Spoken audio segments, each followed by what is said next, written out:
orang tua yang sudah jompo begini. Pria Mitra, kamu juga ikut-ikutan. Dasar kutu-kutu kurap, anak-anak kualat. Pendekar cabul ini memang pantas untuk direncah. Gandini kemudian lanjut memarahi Sudamani yang saat itu masih ingin mendapatkan pengakuan dari anaknya Sudawirat. Sudamani menyatakan ingin bertobat dan menjadi orang baik, namun Durgandini melarangnya. Durgandini mengatakan jika lebih baik, Sudamani perbaiki saja hidupnya dengan membantu orang-orang yang lemah dan berhenti terus mengejar-ngejar Sudawirat. Kembali jahat.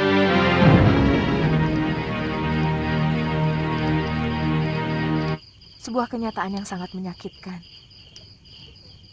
adalah boponya sendiri.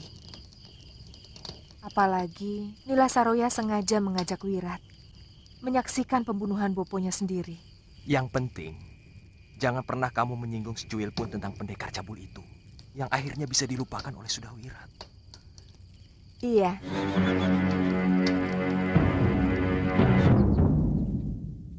Langsung ceritakan. Kutukan yang dialami Galuh dan berakhir di sumur ketujuh di Gunung Raga Jembangan diceritakan Suliwa kepada Prabu Angling Dharma. Kutukan itu dilakukan oleh Dewi Serigala yang artinya mereka telah dibangkitkan kembali oleh ayahnya Sekawan Lanang. Karena kini mereka telah kembali berulah dan ada kemungkinan akan kembali melakukan penculikan kepada Dewi Sekarwangi, maka Galuh dan Suliwa diminta tinggal untuk memperkuat keamanan di dalam istana. Kawan itu biasanya tidak pernah dihitung. Biar jumlahnya 12, tetap dihitung 10. Terus terang aja, Tuan takut terganggu toh. Takut terganggu sama saya kan? Terganggu toh? Ya toh? Saya kan belum kawin. Saya kan belum nikah. Memangnya mau diapain Galuhnya?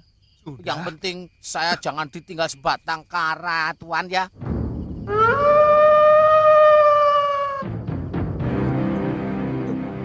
Siapa dia?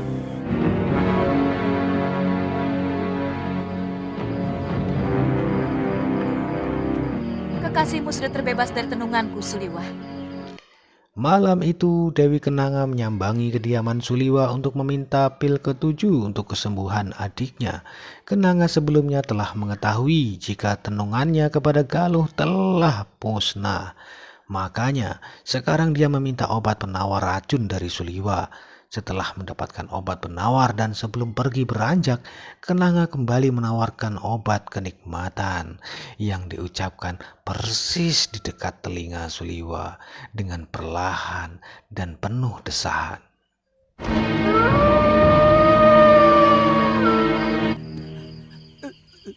Siapa tadi Tuan? Tuan tunggu. Kami tidak bisa tinggal di sini. Kakak saya sendiri di sini istilahnya menumpang. Murid tinggal di padepokannya adalah kewajiban. Kalian mau kemana? Saya tidak tahu. Saya tidak bisa menghalangi kamu. Itu semua adalah hakmu. Oh, Paman Pria Mitra tidak perlu mencemaskan Bibi Lokahita. Ke Pulau Jawa. Kamu tega meninggalkan orang tua jompo yang sudah hampir mati. Malam hari di Pulau Momongan, Demang Kalapati merasa kesepian jika harus kembali ditinggal oleh cucu kesayangannya. Tantri saat itu mengutarakan keinginannya untuk kembali ke negeri Kalinggapura dan tinggal bersama ayahnya Aji Santa. Hal itu membuat Kalapati marah besar karena sampai saat ini Ki Demang masih membenci Aji Santa. Karena terbawa suasana marah, tiba-tiba asam lambung si kakek pun kembali kambuh. Sampai kapanpun, beliau tetap saya hormati sebagai orang tua saya. Tantri dipanggil kakek. Tantri. Maafkan Tantri, Kek. Apa yang kamu katakan semuanya benar. Dengan tubuh yang sangat lemah karena sakit, Demang Kalapati akhirnya mengakui semua kesalahannya yang telah mengusir Aji Santa dari Pulau Momongan.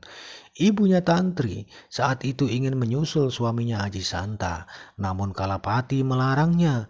meninggalkan pulau dan akhirnya menyebabkan putrinya depresi yang akhirnya meninggal dunia. Bertepatan saat itu Tantri dilahirkan. Satu pertanyaan kakek. Kamu tidak mau jadi demang di sini?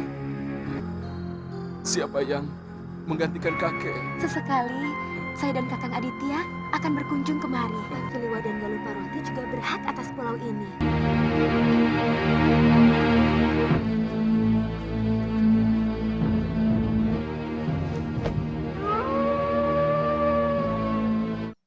Mendengar lolongan itu, Patih Batik Madrim segera beranjak dari tempat tidurnya dan melihat situasi yang terjadi. Hal yang sama juga dilakukan Suliwa yang mengendap-endap di luar kedaton istana. Jangan-jangan siluman itu datang lagi, Kakang. Apapun yang terjadi di luar, jangan keluar. Aku takut, Kang.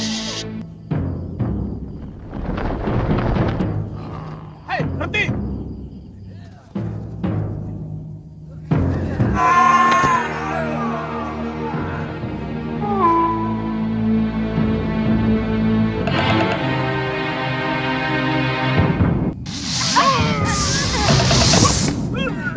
Karena tidak bisa masuk ke dalam kedaton yang telah dipagari oleh mantra Basmayan, Segawon kemudian menggunakan indera keenamnya untuk melihat celah yang bisa mereka lewati. Namun ternyata semua pagar di istana telah dipagari dengan mantra tersebut. Seperti tak kehabisan akal, para jurik serigala itu akhirnya melakukan hal ini. Pusatkan pikiran kalian untuk bisa melesat 100 kali lebih cepat.